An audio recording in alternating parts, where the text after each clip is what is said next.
안녕하십니까. 네, 저는 성서 모짜리를 담당하고 있는 김덕지 안드레아 신부입니다.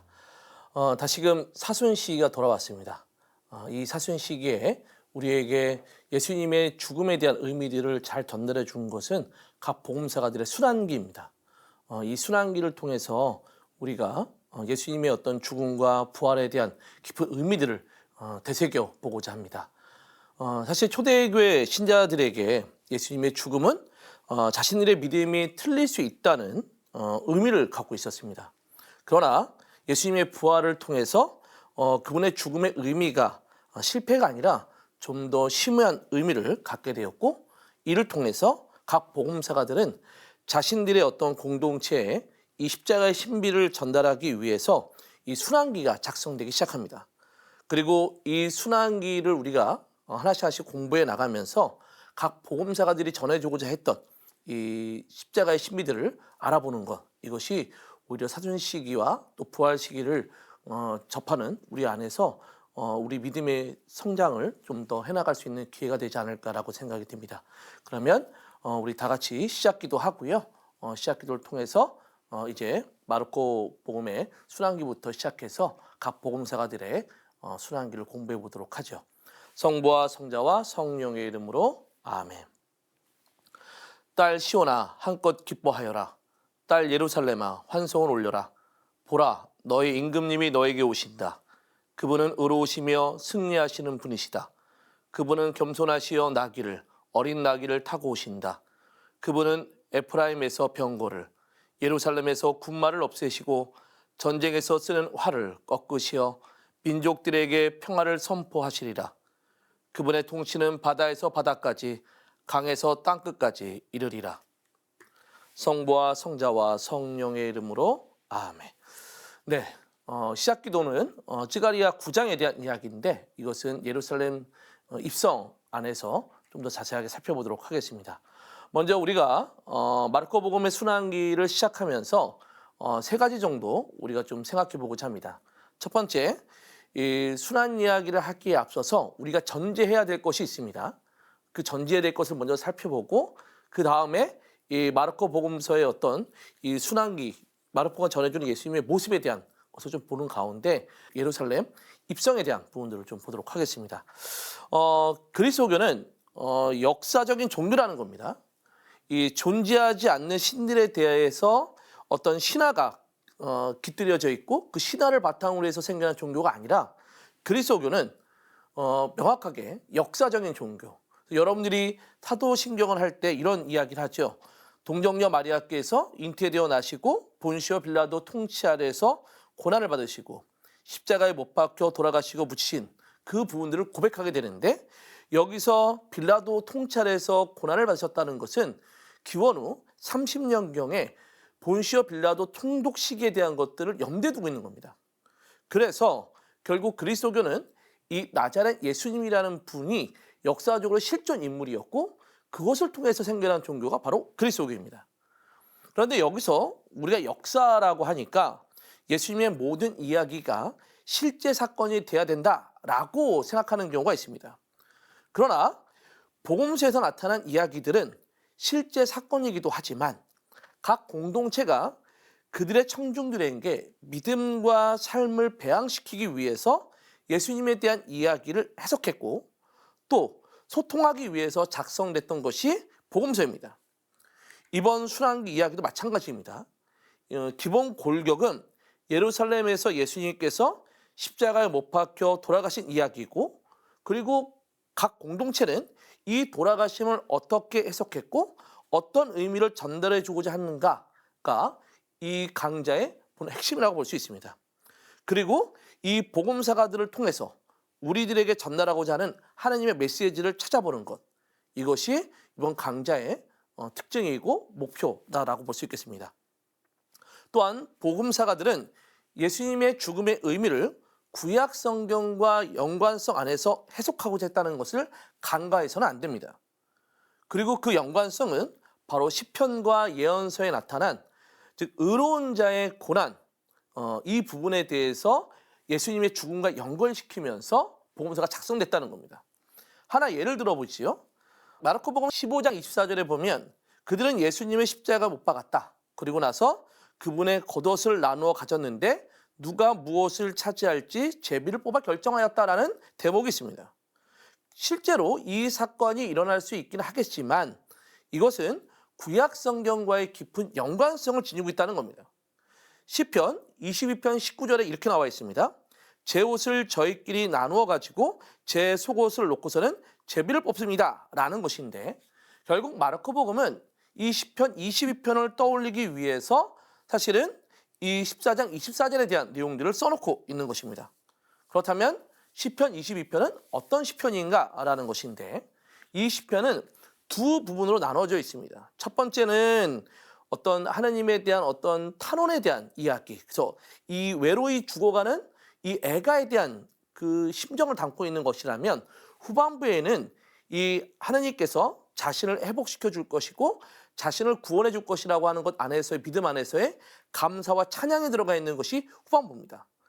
어찌 보면 마르코 복음사가는 외로이 죽어가는 사람의 애절함을 이 시편 안에서 찾아냈고 또 그것만을 전해주기보다는 시편 후반부에 나타난 하나님이 그들을 회복시켜 주심에 대한 감사를 드러내려고 시편 22편 19절을 떠올리게 하는 그분의 겉옷을 나누어 가졌다는 이야기를 첨가하고 있는 것은 아닌가 생각해 볼 수 있습니다.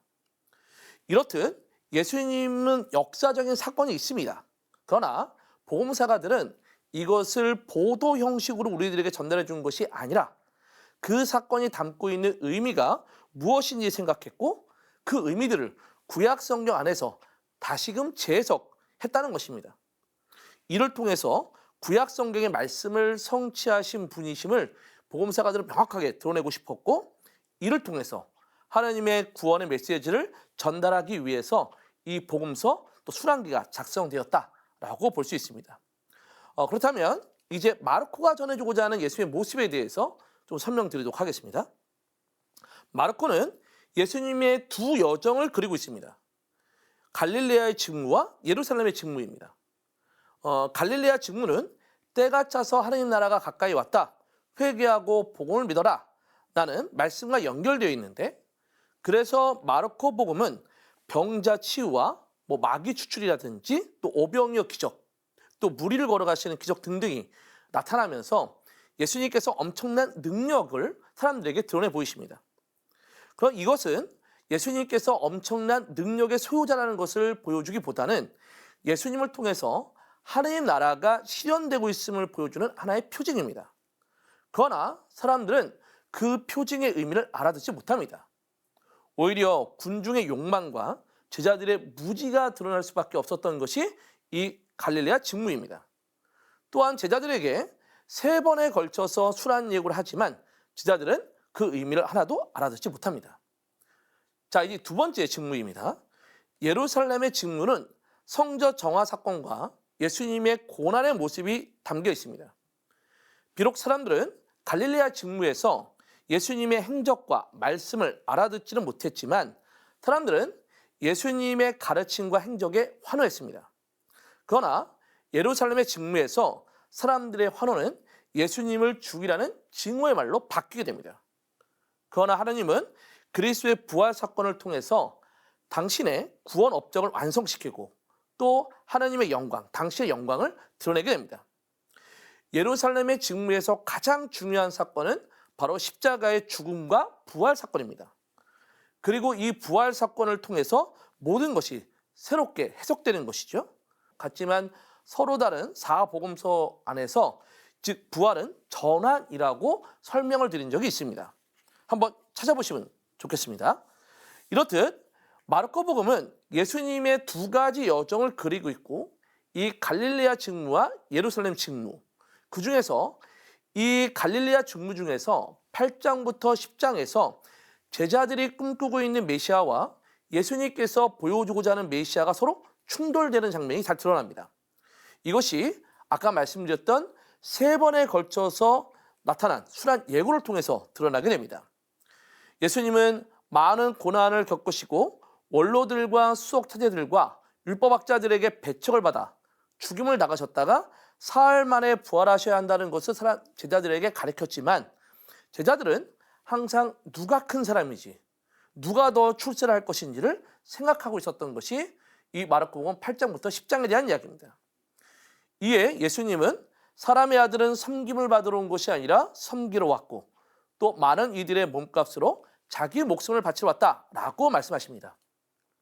그러다 보니 이 마르코복음의 순환기는 요한복음의 순환기와는 다르게 예수님의 괴로움을 중점적으로 이야기하고 있습니다. 자기 추종자들에 의해서 버림을 받았고 또 자신의 삶에 홀로 직면해야 했고 또 십자가를 특별히 괴로운 가운데 견뎌야 했던 예수님의 모습을 잘 보여주고 있죠. 이것이 히브리서 5장 8절에서의 말씀처럼 십자가의 고난을 겪으심을 주로 다루고 있는 게 마르코의 순환기입니다. 또한 마르코뿐만이 아니라 이 마테오도 마찬가지입니다. 예수님에 대한 유다인들의 어떤 재판, 또 로마인들의 재판을 보여주면서 유다인들의 재판에서는 예수님을 신성 모독으로 고소하고 또 거짓 예언자라고 모욕하고 조롱하면서 예수님을 괴롭히고, 또 로마 재판에서도 유다인들이 즉 예수님을 시기해서 이 재판을 넘겨줬다는 것을 로마인들이 알았지만, 그러나 예수님을 십자가에 못 박으라고 빌라도는 넘겨줬고, 또 로마의 군인들은 채찍질하면서 예수님을 조롱하고 또 유다인의 왕이라고 모욕하기도 합니다. 이처럼 유다인이나 또 로마의 어떤 사람들도 예수님에게 관용을 베풀어 주지 않고 모두 예수님을 육체적으로 학대하고 있음이 이 마르코와 마테오의 순환기의 특징입니다. 또한 마르코와 마테오는 겟세마니 동산에서 아버지께서 무엇이나 하실 수 있으니 이 잔을 저에게 거두어 주십시오라고 언급하면서 하나님께 기도를 드리는 내용을 전해주는데, 그러나 이 기도는 십자가의 죽음 앞에서 아무런 응답을 받지 못합니다. 십자가의 죽음 앞에서 엘로이 엘로이 레마 사막타니, 저의 하나님 어찌하여 저를 버리셨습니까? 라는 뜻을 외쳤는데, 이는 시편 22편의 첫 대목이기도 하지만 하나님을 향한 어떤 비통의 마음들을 전하고 있었지만, 사람들은 이 하나님에 대한 비통의 마음을 전하고 있는 이것조차도 조롱거리로 다 전락시켜버립니다.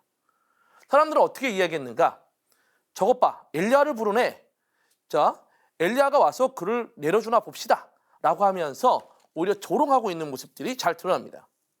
그러나 예수님의 기도와 응답에 침묵으로 일관하신 것처럼 보였던 하나님은 오히려 예수님이 숨을 거두신 후에 활동하기 시작합니다. 예수님께서 숨을 거두시자 성전 휘장이 위에서 아래까지 두 갈래로 찢어지게 됩니다. 그런데 여기서 성전의 휘장의 찢어짐은 그들의 조롱들이 틀렸음을 아주 명확하게 밝혀주고 있는 것입니다. 결국 성전 휘장의 찢어짐은 성전이 허물어지고 있음을 드러내는 하나의 상징이 되어버립니다. 그렇다면 누구의 말이 틀렸는지 하느님께서 어찌 보면 보여주고 있다라고 볼 수 있겠죠. 또 하나, 당신은 찬양받을 분의 아들 메시아요? 라고 사람들은 조롱하지만 백인대장은 이런 고백을 합니다. 참으로 이 사람은 하나님의 아들이셨다라고 말하고 있습니다. 결국 그들의 조롱이 틀렸음을 드러내놓고 있고, 결국 하나님은 예수님의 고난 앞에서 침묵을 하시는 듯 하지만 오히려 하나님은 침묵하신 것이 아니라 그분도 예수님의 십자가의 고난에 함께 동반하고 있었음을 잘 드러내고 있습니다. 이를 알지 못하고 사람들은 무력해 보이는 십자가의 죽음 앞에서 예수님을 조롱하고 또 하나님을 조롱하고 있었던 것이죠. 이 조롱은 마테오복음에서 더욱 노골적으로 드러납니다. 결국 마르코와 마테오의 순환 이야기는 예수님이 십자가를 견디는 것이 얼마나 어려웠고 또 끝까지 고난을 받은 후에야 하나님에게 속한 자로 분명하게 인식되는 과정들을 그리고 있습니다. 이는 복음서의 독자들에게 명확한 메시지를 전달하고 있습니다. 예수님을 따르려면 자신을 버리고 십자가를 지는 자기 희생이 있어야 한다라는 것이죠. 그러나 그 희생은 결코 없어지는 것이 아니라 오히려 하나님의 아들, 또 하나님께 속한 자라는 위로를 받게 될 것이라는 메시지들을 복음서가들은 전달해 줬다라고 볼 수 있습니다. 그러나 마르코는 마테오와는 좀 다른 메시지를 전달합니다. 바로 메시아의 비밀이라는 신학적 내용들인데, 앞에서 제가 갈릴레아 여정에서 말씀드렸던 것처럼 제자들이 생각하는 메시아와 예수님이 보여주고자 하는 메시아가 서로 다릅니다. 사람들은 예수님이 십자가 위에서 죽기 전까지 어느 누구도 하나님의 아들임을 이해하지 못하고 있습니다. 마르코는 독자들에게 첫 대목부터 하나님의 아드님 예수 그리스도의 복음의 시작이라고 명확하게 전달해주고 있는 것을 통해서 예수님은 하나님의 아드님이시고 그리스도라는 것을 드러내주고 있습니다. 그래서 마르코복음은 예수님이 그리스도이다라는 고백을 8장 29절에서 제자들의 수장인 베드로의 입을 통해서 고백하고 있고, 또 그러나 마르코는 그들이 고백하는 그리스도와 예수님이 드러내고 싶은 그리스도가 다름을 명확하게 선언합니다. 이것이 제가 앞에서 말씀드렸던 세 번의 순환 예고를 통해서 드러나게 됩니다. 그리고 마르코는 하나님의 아드님이란 고백은 백인 내장을 통해서 드러나게 됩니다. 그리고 이 고백 앞에 처해 있는 상황은 당신이 직접 뽑고 가르쳤던 제자들은 그 자리에서 없고, 또한 하나님을 잘 알고 있다는 사두가이들과 바리사이들, 또 유다 지도층들은 오히려 예수님을 조롱하고 있고, 또 예수님을 모독하는 불경한 자라고 예수님을 단정 지어버리고 있습니다. 또한 로마의 권력층은 어떻습니까? 자칭 유다인들의 임금이라는 것을 통해서 사회적 혼란을 야기시키는 위험인물로 예수님을 분류합니다. 그것뿐만이 아닙니다. 오히려 예수님께서는 마지막에 무덤에 간 여인들이 있는데, 이들을 통해서 즉 놀라지 마라, 너희가 십자가에 못 박힌 나자렛 사람 예수님을 찾고 있지만 그분께서는 되살아나셨다, 그러면서 제자들에게 이 그분이 되살아나셨다는 것을 전달하라고 이야기했지만, 그들은 무덤에 나와서 덜덜 떨면서 겁에 질렸고 두려워서 아무에게도 이 부활에 대한 이야기를 말하지 않았다라고 이야기합니다. 결국 마르코가 전해주고자 하는 예수님의 모습은 신비에 가려진 분이십니다. 그래서 인간의 시각으로는 도저히 알 수 없는 분임을 전해주고 있습니다. 그러나 사람의 아들은 섬김을 받으러 온 것이 아니라 섬기러 왔고, 또 많은 이들의 몸값으로 자기의 목숨을 바치러 왔다라는 예수님의 가르침을 믿고 받아들인다면 예수님이 어떤 분이신지를 알게 될 것이라는 메시지를 마르코복음은 전반적으로 전해주고 있습니다. 그렇다면 이제 하나씩 예수님은 순환 전 과연 예루살렘에서 어떤 일을 하셨는지를 좀 살펴보도록 하겠습니다. 마르코는 11장부터 13장을 통해서 예수님께서 예루살렘에서 입성하셔서 예루살렘에서 행하신 행적들을 전해주고 있습니다. 그런데 마르코는 예루살렘에서의 모습과 갈릴레아에서의 모습을 서로 대조시키고 있는데, 갈릴레아에서 예수님의 모습은 굉장히 긍정적입니다. 사람들은 예수님의 기적과 가르침에 놀랐고 아주 긍정적으로 모습을 보이는 반면에, 예루살렘에서의 예수님의 모습은 긍정적이기보다는 반대파에 부딪혀서 부정적이고 서서히 예수님의 신변의 위협과 순환의 그림자가 드리워지고 있는 것이 예루살렘의 여정입니다. 그런데 이러한 신변의 위협과 순환의 그림자는 바로 사람들의 욕구를 예수님께서 충족시켜주지 못했기 때문입니다. 그 충족은 바로 다윗의 아들에 대한 욕구 충족이라고 볼 수 있는데, 여기서 두 개의 모습이 충돌하고 있습니다. 사람들은 정복자로서의 다윗의 아들을 꿈꾸고 있다면, 예수님은 군사적 정복자의 모습이 아니라 순환을 받는 왕의 자손의 모습을 그리고 있다는 것이죠. 맨 처음 예수님께서 예루살렘에 입성하셨을 때 사람들은 예수님께 환호성을 외칩니다. 예루살렘의 직무의 첫 시작은 군중의 환호성으로부터 시작됩니다. 사람들은 자기 겉옷을 깔고 호산나, 주님의 이름으로 오시는 분 복되시어라 라고 하면서 예수님의 예루살렘 입성을 환호합니다. 그러나 이 환호는 나중에 십자가의 고난 앞에서 십자가에 못 박으시오 라는 증오의 말로 바뀌게 됩니다. 예수님이 예루살렘으로 입성하셨을 때 많은 군중은 예수님이 다윗의 나라를 건설할 메시아로 생각했고, 그래서 환호성을 외쳤습니다. 그러나 이것은 동상이몽이라고 할 수 있는 것이죠. 즉 예수님이 구현하고자 했던 하나님 나라는 사랑과 자비가 넘치면서 즉 영과 함께하는 나라였습니다. 그러나 군중들은 자신들만의 다윗 나라를 생각했고, 이민족들에 대한 심판과 세상 지배를 통한 다윗의 나라를 꿈꿨습니다. 이것을 보면 사랑과 자비가 넘치며 영과 함께하는 하나님 나라는 바로 생명이 넘치는 나라이지만, 그러나 이민족의 심판과 세상을 지배하는 나라는 어떤 나라입니까? 바로 죽음이 넘치는 나라라고 볼 수 있겠죠. 결국 예루살렘의 입성 안에서도 생명을 주시는 분과 죽음을 꿈꾸는 이들이 누구인지 명확하게 보여주고 드러나고 있습니다.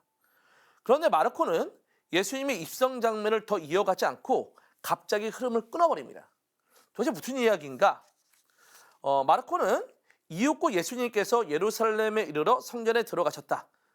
그리고 그곳의 모든 것을 둘러보신 다음 날이 이미 저물었으므로 12제자와 함께 베타니아로 나가셨다 라고 이야기하면서 성전에 들어가신 다음 사람들의 반응, 또 사람들의 호응 등 여러 가지 내용을 전해주고 있지 않습니다.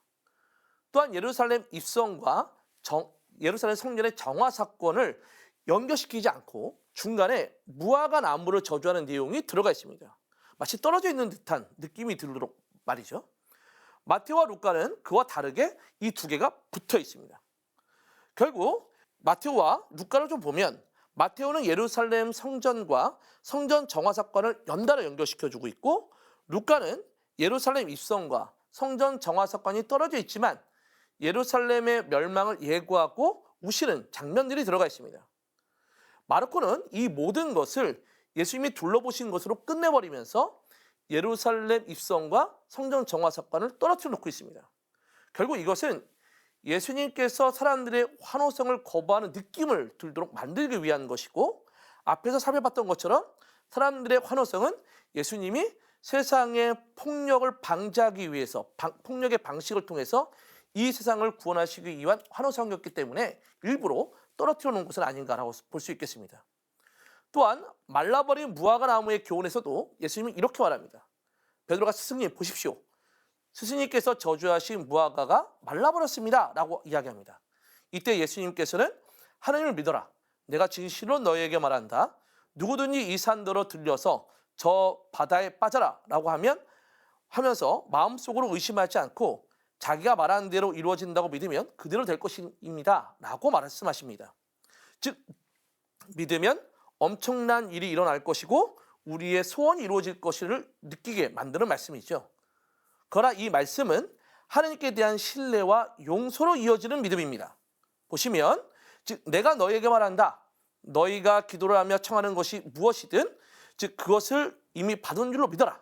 그러면 너희에게 그대로 이루어질 것이다 라고 하는 신뢰에 대한 이야기를 하고 계시고, 또 이어서 너희가 가서 기도할 때 누군가에게 반감을 품고 있거든 용서하여라. 그래야 하늘에 계신 너희 아버지께서도 너희 잘못을 용서해 주신다 라고 하는 용서에 대한 말씀을 하고 있습니다. 결국 마르코복음은 우리의 믿음은 단순히 우리의 소망, 즉 예루살렘 성전에서 사람들이 환호하던 방식이 성취되는 것이 아니라 예수님의 십자가의 고난을 통해서 보여주신 하나님께 대한 신뢰와 용서로 향해야 한다는 것을 명확하게 보여주고 있습니다. 여기서 우리는 어떤 믿음을 가지고 있는지를 생각해 봐야 하겠습니다. 기도하며 청하는 것은 무엇이든지 이루어질 것이다 라는 우리의 청원의 마음이 쏠려 있는지, 그리고 오히려 우리가 가져가야 될 믿음이라고 하는 것은 우리가 청하는 것은 우리의 소원이 이루어지는 것이 아니라 오히려 용서를 못해서 미움의 괴로움에 떨고 있는 내 자신을 위해서 기도해야 하고, 또 용서를 통해 다른 이들과 화합과 평화의 관계를 맺기 위해서 기도해야 된다는 것을 마르코복음 전해주고 있습니다. 그리고 그 용서의 마음을 하나님께서 나에게 주실 것이라는 깊은 신뢰를 담아 끊임없이 기도해야 함을 마르코는 전해주고 있는 것은 아닌가라고 생각해 볼 수 있겠습니다. 정리를 해보도록 하겠습니다. 앞에서 설명드렸던 것처럼 그리스도교는 신화적인 종교가 아닙니다. 역사적으로 예수님의 죽음과 부활로 비롯된 역사적 종교인 것이죠. 그렇다고 예수님의 모든 일이 다 역사적 사건인 것은 아닙니다. 왜냐하면 복음사가들은 예수님의 전기를 전해주기 위해서 복음서를 쓴 것이 아니라 예수님의 죽음의 의미 속에서 예수님이 어떤 분이신지를 알려주기 위한 신앙 고백과 같은 내용들을 쓴 것입니다. 또한 복음사가들은 그 의미 전달에 구약 성경과 연결점을 항상 생각했다는 것입니다. 그래서 순환기 안에서는 예수님의 죽음과 구약 성경의 말씀이 연결된 것들이 굉장히 많이 등장됩니다. 그리고 복음사가들은 사람들의 어떤 조롱 속에서 그 의미를 전달하면서 십자가의 신비를 믿는 이들에게 그들의 조롱이 신앙 고백임을 알아듣게 만들었습니다. 이것이 바로 예루살렘 입성을 통해서 드러나고 있는 것입니다. 여기서 우리의 신앙을 돌아봐야 하겠습니다. 세상의 욕구를 채우기 위한 신앙인지 아니면 하나님의 말씀을 성취하기 위한 그 안에서 그분께 대한 신뢰와 믿음을 통한 용서의 삶을 청하는 신앙인지 우리는 깊이 생각해 봐야 하겠습니다. 오히려 마르코는 우리들에게 하나의 물음을 전달해주고 있는 듯합니다. 바로 내 욕구를 채울 수 있는 신앙을 청하는 것인지 아니면 신뢰와 믿음을 통한 용서의 삶을 하나님께 청하고 있는 것인지 이것들을 우리들에게 마르코는 물어보면서 참된 신앙의 길이 무엇인지 생각하도록 만든 것은 아닌가라고 생각이 듭니다. 그러면 오늘은 여기까지 진행하고요. 다음 시간에는 좀 더 예수님의 순환에 대한 마르코 이야기를 이어가 보도록 하겠습니다. 수고하셨습니다.